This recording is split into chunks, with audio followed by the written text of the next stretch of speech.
오병학 저자의 규장 신앙미인 묵스 4 손양원 챕터 5 뜻밖의 동경유학. 이 무렵 양원은 그동안 일하던 만둣집에서 나와야 했다. 워낙 장사가 되지 않아 주인은 할 수 없이 양원을 내보낼 수밖에 없었다. 큰일이다. 어디로 가야 할까? 막상 짐을 챙겨 들고서 거리로 나선 양원은 막막하기 짝이 없었다. 마땅히 갈 데가 없었다. 그는 생각하다 못해 자기 반에서 가장 친한 친구의 집을 찾아갔다. 너 양원이 아니니? 그래. 사정이 어렵게 되어서 별 수 없이 너를 찾아온 거야. 그럼 만두집에서 아주 나온 거니? 지금까지 오래 버텼지. 진작 쫓겨났어야 할 처지였는데 말이야. 좌우간 어서 들어와. 우선 우리 집에서 지내자. 양원은 잠시 친구의 집에 머물면서 학교에 다니게 되었다. 가시방석에 앉은 것 같은 며칠이 지나고 학교에 다녀오는 길에 친구가 입을 뗐다. 얘 양원아. 응. 다시 한번 만두집 주인한테 사정해 볼 수 없겠니? 안 돼. 그동안 오죽했으면 주인이 날 내보내겠니? 그처럼 희미한 정신을 가지고 어떻게 서울에서 고학을 하니? 만두 장사를 못하겠으면 신문 배달을 하든가 우유를 배달하든가 좌우간 뭘 해야 할 거 아니야. 하긴 어떤 일도 다 쉽지는 않겠지만 단단한 결심이 없으면 서울은 살기 어려운 곳이야. 네 말이 맞아. 짐작하고 있었지만 친구가 구체적으로 말하자 양원은 불안해지지 않을 수 없었다. 그러던 어느 날 친구의 아버지가 양원을 불렀다. 무슨 일일까? 혹시 집에서 나가달라는 것은 아닐까? 양원은 가슴부터 뛰었다. 거기 앉거라. 양원은 묵묵히 자리를 잡고 앉았다. 그러자 친구 아버지가 다시 입을 열었다. 네가 우리 집에서 지낸 지 며칠 되었지? 예, 며칠 지났습니다.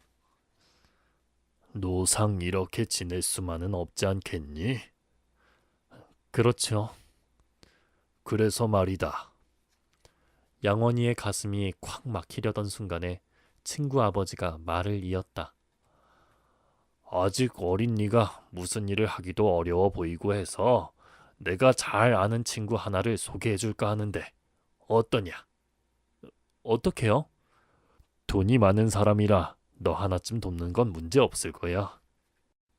양원에게 한 줄기 희망이 보이는 듯 했다. 남에게 도움을 받는다는 것이 썩 내키지는 않았지만 다른 방도가 없었다. 그런 도움을 받을 수 있다면 정말 좋겠습니다. 나도 해롭지 않은 것 같아서 생각한 거란다. 그러니 잠시 기다려보렴. 내가 그 사람에게 잘 말해볼 테니까. 감사합니다.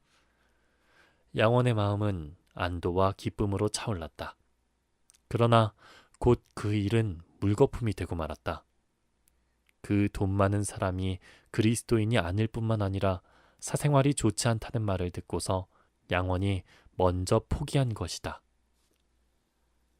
아무리 돈이 필요하더라도 그것이 깨끗한 데서 나온 것이 아니라면 받을 수 없다. 막막한 현실이 다시 그의 앞을 가로막았다. 게다가 만두집 주인에게서 받아가지고 나온 돈마저 바닥이 났다. 더 이상 친구 집에 머무르는 것도 불편한 일이었다. 그는 하도 답답해 남산 숲속에 들어가서 하나님께 기도했다. 하지만 당장 해결책이 생기지 않았다. 설상가상으로 서울을 떠날 수밖에 없는 일이 생기게 되었다. 그는 어느 날 교무실로 불려가게 되었다. 한 선생이 그를 한참이나 보더니 다짜고짜 물었다. 네가 손양원이냐? 예, 맞습니다. 그럼 네 아버지 이름은 뭐냐? 손종일입니다. 이때였다. 맞구나, 이 못된 놈아! 그 선생은 느닷없이 양원의 얼굴을 철썩하고 후려쳤다. 당장 퇴학이다. 너 같은 녀석은 우리 학교에 필요 없어. 참으로 날벼락 같은 일이었다. 그때서야 선생을 통해 아버지가 독립만세 사건으로 붙잡혀 마산 형무소에 갇혀 있다는 사실을 알게 되었다. 퇴학을 당한 양원은 더 이상 서울에 있을 필요가 없었다. 그는 고향으로 내려왔다. 공부를 더 하지 못하고 내려오게 된 것은 아쉬웠으나 만세운동을 주도하다가 감옥에 갇힌 아버지를 생각하면 가슴이 뿌듯하기도 했다. 고생은 되시겠지만 생각하면 얼마나 자랑스러운 아버지인가. 양원은 고향으로 돌아온 후 더욱 열심히 신앙생활을 했다. 하나님을 믿는 길이 아니면 어디서도 살아갈 수 없다는 확신이 들었기 때문이다. 다행히 1년쯤 지나자 아버지가 형무소에서 풀려나시게 되었다. 그리하여 어느 정도 가정에 평온이 찾아들었다. 양원이 서울에서 공부를 계속하지 못하고 고향으로 내려온 것은 분명 불행한 일이었지만 또 다른 길이 열리는 계기가 되었다. 어느 날 일본에 살던 삼촌 손문준이 고국에 들어왔다. 양원이가 서울서 공부하다가 내려와 있다고요? 공부를 계속할 형편이 되어야 말이지. 그렇다면 내가 동경으로 데려가게 해주세요. 기왕 고학을 할 바에는 서울보다야 동경이 더 낫지 않겠어요? 그런 일이 가능할까? 일자리를 잡기도 서울보다는 나을 거예요. 손종일은 동생의 말을 듣고 잠시 생각을 하고는 말했다. 그렇다면 너한테 부탁하마. 부디 잘 주선해 주어라. 그는 즉시 아들 양원의 의사를 물었다. 어떠냐 네 생각은? 동경은 서울보다 나을 거라는 생각이 들어요. 이 기회도 하나님께서 주신 것 같습니다. 됐다. 그럼 함께 떠날 채비를 하렴. 우선 거기까지 갈 여비는 내가 마련해보마. 이렇게 하여 양원은 꿈에도 생각지 못했던 동경 유학을 떠나게 되었다.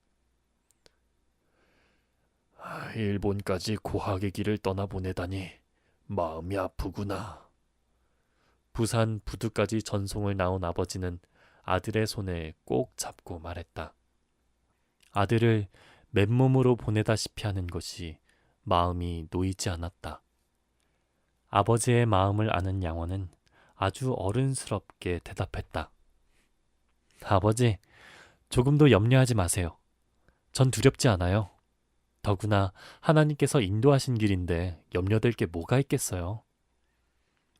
1921년 그의 나이 20세 되던 해의 일이었다.